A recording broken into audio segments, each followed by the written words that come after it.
जय हिंद जय भारत।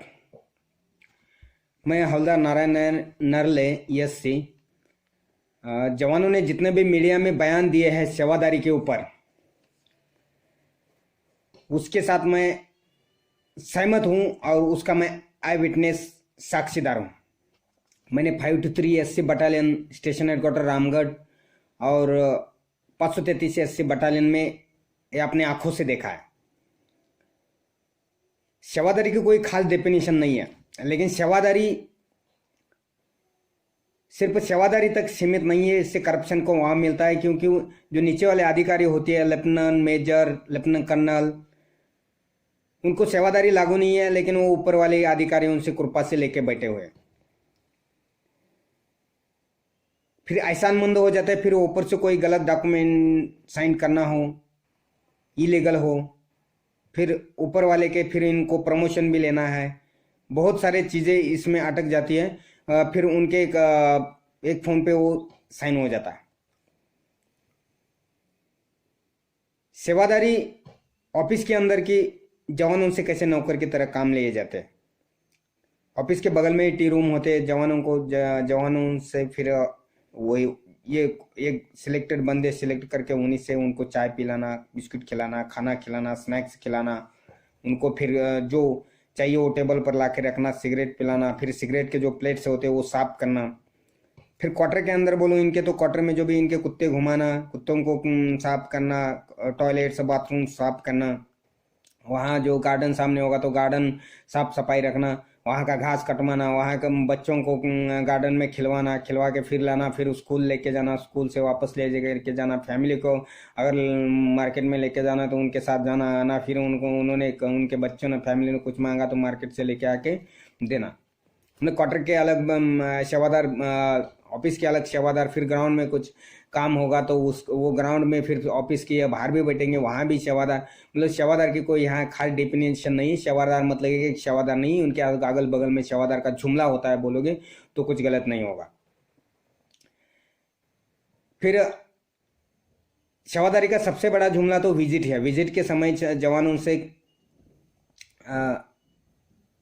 काम लिया जाता है। एमएस का जो भी बिल्डिंग खड़ी करना, सीमेंट लगाना, सीमेंट जो टूटा हुआ उसको रिपेयर करना, कुछ वही सिलेक्ट बंदे करके उनसे एमएस का गौंडी का काम लिया जाता है। उन्हीं से रिपेयर, चूना गिरू लगवाया जाता है, बिल्डिंग को ऊपर छत में लगवाया जाता है, पूरे बिल्डिंग में लगवाया जाता है। फिर चूना गिरू लगवाना, फिर घास कटिंग करवाई जाती है, घास कटिंग करवाना। इस तरह जवानों को व्यस्त रखा जाता है। और दूसरा, इनकी पार्टियां, जब पार्टियां चलती है तो इनकी वहाँ हर जवान सेवादारी का रोल करता है। विजिट और पार्टियों में हर जवान एक सेवादारी का रोल करता है। पार्टियां में जो भी इनके सोफा चेयर बैठने के सामान इधर से उधर करना, ऑफिसर मेस में लगा देना, ऑफिसर बाहर के लाके ऑफिसर मेस में लगा देना। फिर उनकी जब पार्टी खाने के लिए बैठे उनको स्नैक्स खिलाना, खाना खिलाना, इनको दारू पिलाना, वो प्लेट उठाना, फिर वो प्लेट भरना, ये सब काम सेवादारी का एक नौकर की तरह उनसे करवाया जाता है। अगर पार्टियां और विजिट्स आर्मी से ख़त्म हो जाए तो आधी हरेसमेंट आर्मी जवानों का यूं ही ख़त्म हो जाएगा। जवानों के लिए जो छुट्टी की जो प्रॉब्लम होती है वो भी ख़त्म हो जाएगी, क्योंकि जब पार्टियां और इनके विजिट चलते थे जवानों को छुट्टियां जानबूझकर रुकवाया जाता है। जवान की कमी नहीं है, सेना में जवान बहुत है, लेकिन ये हरेसमेंट, इनके जो बाकी जुमले हैं इसके वजह से जवानों का हरेसमेंट होता है और जवानों में तंगी, जानबूझकर तंगी निर्माण की जाती है। फिर अगर माहौल थोड़ा गर्म हो गया, कोई जवान आकड़ गया तो फिर उसको उसके साथ और हरेसमेंट होता है। अगर कोई जवान सेवादारी का काम करने से मना करेगा तो उसको समाज से अलग, वो जो समाज बनाया है उन्होंने उस समाज से अलग, उसको कम नज़र से देखा जाएगा। इसलिए कोई मना नहीं करता। अगर मना भी करेगा फिर उसको टेम्परेरी ड्यूटी भेजना है उसको। अगर वो फैमिली के साथ है तो उसके साथ फिर हरेसमेंट है, उसकी फैमिली इधर स्टेशन में, फिर वो कहीं टेम्परेरी ड्यूटी, उसको कहीं पोस्टिंग भेज देना, फिर टेम्परेरी पोस्टिंग भेज देना। इस तरह उसके साथ बहुत हरासमेंट किया जाता है। वो दिखाया जाता है कि ये बंदा डिफॉल्टर है और कानून का पूरा इस्तेमाल करते हैं। चैनल थ्रो ऊपर से नीचे तक नीचे वाले भी फिर वो सब उस जवान के खिलाफ होते हैं, क्योंकि ऊपर जो एसएम, सीएचएम, जो भी उसका कंपनी कमांडर, कंपनी सीएचएम होता है, ये सब प्रमोशन के पैसे होते हैं। वो सब ऊपर वाले के अधिकारी के मानते हैं, जवानों को कोई नहीं मानता। फिर वो एक जवान को नमूना बनाया जाता है, उसके साथ हर किस्म का हरासमेंट किया जाता है, उसको समाज से अलग किया जाता है। तो जो ये हरासमेंट बढ़ा हुआ है और दूसरा, कानून का नॉलेज जवानों को नहीं होता, जवान को ऑफिस के अंदर घुसने नहीं देता, जवान को पढ़ने नहीं दिया जाता है। तो इसलिए दुनिया बोलती है कि जवान का दिमाग घुटने में होता है। वो 100% सही है, क्योंकि कानून का नाम कानून पढ़ने नहीं दिया जाता जवानों को, और ऊपर से कोई मॉडिफिकेशन लेटर आता है तो वो देखने नहीं दिया देता है, सिक्योरिटी के नाम से आउट ऑफ बॉन्ड रखा जाता है। तो जवानों के लिए इंटरनेट पे इजीली बुक्स जो भी कानून के होते हैं वो अवेलेबल होना चाहिए पढ़ने के लिए, और जवानों कानूनन इसमें बदलाव होना चाहिए। कानूनन बदलाव होने के बाद भी जवानों को वो पढ़ने के लिए इजीली अवेलेबल होना चाहिए। कानूनन सेवादारी बंद होनी चाहिए। अगर कानूनन नहीं बंद होगी तो लेटर में सिर्फ लेटर आते हैं ऊपर से, फिर वो ऑफिस में बंद हो जाते हैं, जवानों तक वो नॉलेज नहीं होता। लेटरों में बंद होने के बाद में इसमें जमीन में ग्राउंड में लाने में इसमें बहुत टाइम लगेगा।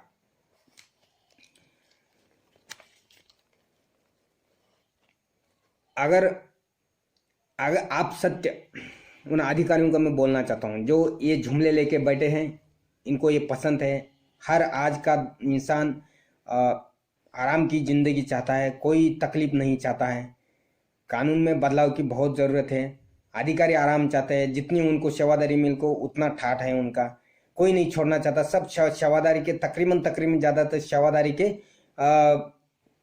सब गुलाम बन गए। कम है ईमानदार, बहुत कम है, ना के बराबर है। कानून का इन्होंने बहुत गलत तरीके से इस्तेमाल आर्मी में किया गया है। उनको मैं कहना चाहता हूँ, आप सत्य को दबा सकते हो, कानून का इस्तेमाल करके आप सत्य को दबा सकते हो, पावर का इस्तेमाल करके आप सत्य को दबा सकते हो। कानून के में जो कमियां है उसका आप फायदा लेके आप सत्य को दबा सकते हो, लेकिन आप सत्य को मिटा नहीं सकते। आपकी औकात नहीं सत्य को मिटाने के लिए, क्योंकि सत्य ईश्वर के भूतकाल के भावों में वक्त में कैद हो चुका है। इंसानी अदालत में हमें इंसाफ ना मिले, बट ईश्वरीय अदालत में हमारा इंसाफ पक्का है, क्योंकि हम सत्य है, हम सत्य के साथ हैं, और ये हमारी सत्य की आवाज़ है। मैंने स्टेशन हेडक्वार्टर में लेफ्टिनेंट कर्नल थॉमस को TCP 523 SC बटालियन में major VK Thapa, lieutenant colonel SD Bandekar, colonel SS Rathore 533 SC battalion में कर्नल विकास हुड्डा के ऊपर बहुत सारे लेटर लिखे हैं, और इसमें इन्वेस्टिगेशन की मांग की है। 2013, 2014, 2015, 2016, 2017 में लेटर लिखे हैं। ये देखो कुछ लेटर्स आपको 2013 का दिखाता हूँ। ये देखो, मेरी साइन है, देखो 2014, ये देखो,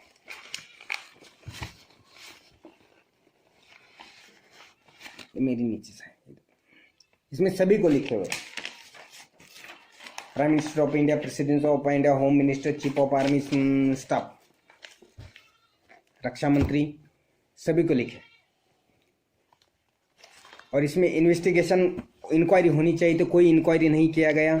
उन्होंने ऑफिस में AC रूम में बैठे बैठे एक पेन एक लाइन में घुमा दिया कि ये सब एलिगेशंस 0% रखते हैं, इसमें कोई दम नहीं है। तो बस वो एलिगेशन झूठ हो गया। हमने जो जीरो ग्राउंड से जो सत्य ऊपर तक पहुंचाया, उस सत्य में कोई ताकत नहीं है। मतलब आज सत्य झुक रहा है असत्य के नीचे।